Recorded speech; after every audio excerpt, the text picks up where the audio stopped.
Good afternoon. Welcome to everybody who's watching us on social media. Welcome to Behind the Face. And I've got in the studio Luan Fourie. He's one of my spiritual sons. I've got him in the studio, and he's going to tell his life story. If anybody that's watching us today has got any form of addiction, you need to move closer and you need to listen to his story. He's a well-known electrician. He's got his own business. He's very successful, and we in Global Supernatural Ministries, we use him, and he's been putting in all our lights and everything, and he's wealthy today because of the power of God in his life. Now I'm gonna let Luan start telling you what happened in his life. Luan, just introduce yourself to the people, tell them who you are, what you do for a living, then we go from there. I'm Luan Fourie. I'm the owner of J. Lou Electrical. I've got 2 beautiful sons and a beautiful wife, and yes, I love Jesus. Amen, amen. Now, Luan, you've been telling us your story, and this is actually a very amazing story. Luan grew up in a very poor background, and they really had to live from one hand to another hand, where people supplied them food. Am I right, son? Yeah. And his dad actually ended up in a wheelchair, and through a long story, his mom and dad got divorced.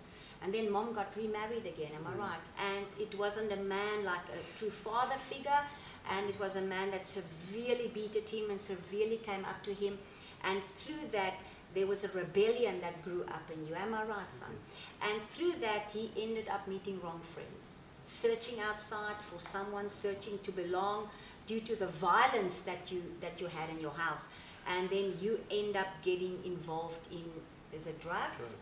Drugs. What type of drugs? LSD, ecstasy, heroin, anything that I could get my hands on, sleeping tablets, everything. Wow, wow. Yeah. Is it easy available? Yes, very easy available. Sure, can you see? And that's his story by just growing up in a house where there is no parents. That's really the best of parents. There was rebellion, and then this is what happened to him. And through that whole ordeal in his life, he met a young lady, am I right? Yeah. And the two of them, he said he was searching for something, and through that, they started praying. And they started praying the Abba Father prayer. That's the only thing that you knew. Yeah. And then one day she said, can't we just pray something? For 2 weeks, yeah. And she said, can't we just pray something else? And he was asking the Lord to send someone in his life to just help him to pray something else. And who did God send? He sent Stefan Olivier to me. Wow, and what did Stefan do? And he was an old friend of mine who also used drugs, etc., etc. And he guided me and showed me how to serve the Lord. Wow, and did something happen in your heart in that time by the guidance to the Lord? Was there a different stir? You were still under the influence, am I right? Yes, yeah. Okay. And then what happened, he invited me to church, and the first time I got to church, everybody was so friendly, and I wasn't expecting people to be so friendly to me because I'm still full of drugs, and the smoke is still coming out of my ears, etc., etc. And they were very friendly to me, and the second week I got to church, they asked me how was my week, and I was like, sure. And I experienced God's love through them, and it boggled me because it was really amazing, because I mean, how will they be interested in me? Can't they see all my sin and my faults? And they accepted me just the way that I am, and that's the thing of God, is just accepting you as well, just the way you are. And I started worshiping, and through the worship, God reminded me of things that I did in my past and things that I went through, how I saw friends lie in my hands, dead, OD'd, where I gave drugs to people, innocent people I sell drugs to, and also the one friend of mine, on his funeral, his mom and dad, he committed suicide. And his mom and dad called me closer and said they blame me for his death because of the influence that I was in his life. They also had a restraining order against me that I'm not allowed at their house. And God reminded me of all of this, and I prayed and I asked the Lord to just please, if He can just forgive me. If someone can just put their hand here on my shoulder, and then I know He forgives me. But you must listen to this great testimony, because remember, this man has never had an encounter with God. He just experienced in this church the love of God. Now, just think for yourself. You lost. You don't know God, you just start praying, and all of a sudden you're in this church. But just listen to this. He asked God to just touch him so that he can see that God has forgiven him. So he was standing in a church one night and they were in worship, and he said, Lord, if you forgive me, just touch me. But in worship, nothing happened. So Luan, just tell us what happened after the worship. When I opened my eyes, I was like, okay, Lord, I understand I'm this bad guy. I understand if you don't forgive me, it's understandable. And the pastor pointed me in front, out of the front, and he said, I don't know who you are, but this is the first time I'm doing this in my church. But God says he forgives you, and he wants to use you as one of his mighty warriors in the front line to go out and make a difference. But you can't just sit back and relax and think everything is going to fall on your lap. You'll have to stand up and do your part. But God says he forgives you. And I realized, wow, that was a miracle, because I just asked the Lord that someone can just touch me on the shoulder and pray for me. And here the pastor pointed me in front, and I realized, oh, wow, there's an amazing calling on my life.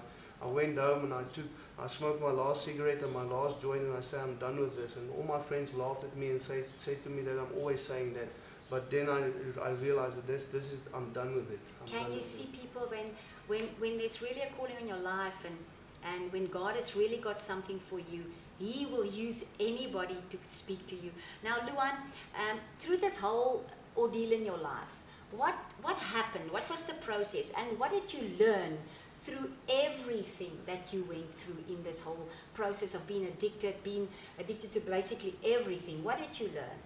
I learned that God loves me very much, and I can trust God with everything within me, and I can give him all of my problems, and he helped me with everything. He guided me, protected me, loved me, etc., etc. Wow, it's amazing. I know it's actually one of my spiritual sons. I know him very well, and what happened to him, God actually changed him inside out.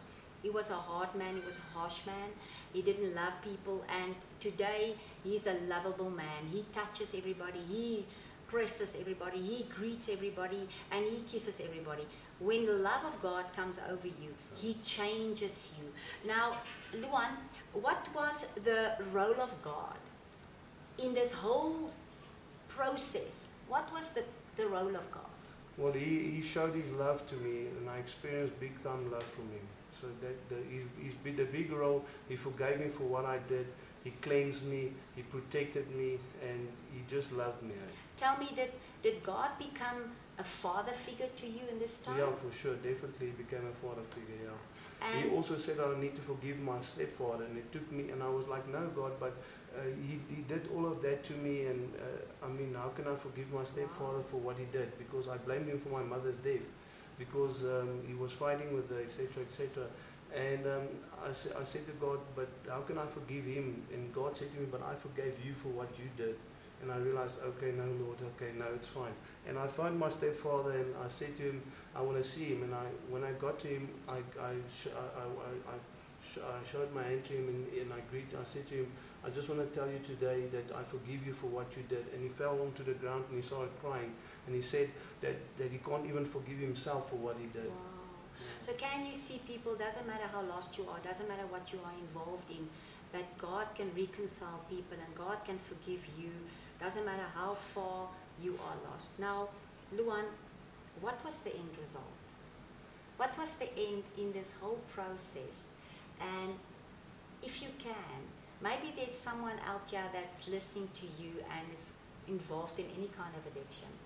Don't you want to speak to someone out there and tell them, looking at you today, and you're successful, and you've got a house, you've got a wife, you've got a beautiful wife and a beautiful family.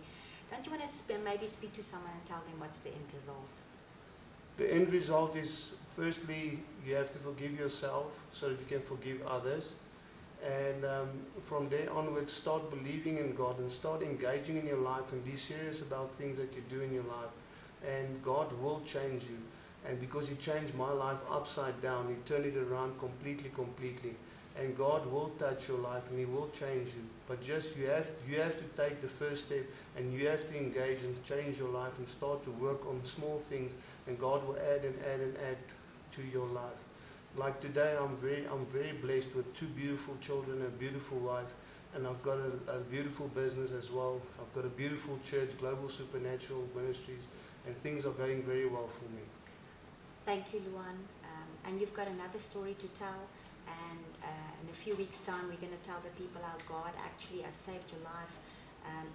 Luan is a living testimony of how God can change someone's life. And I want to speak to people, if you are addicted to something and you know that you need to get out of it. Luan has got a heart for people. Wherever he goes, he gathers people. He gathers them from the streets. He helps them to get rid of any addiction. And our number will appear on the screen. Make contact with us. We want to get you in contact with Luan. He will get you to a safe place to help you to work through your addiction.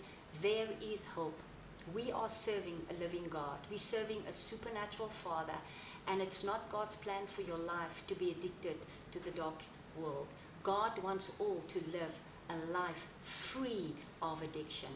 Thank you for joining in, and we will soon be back with another story behind the face.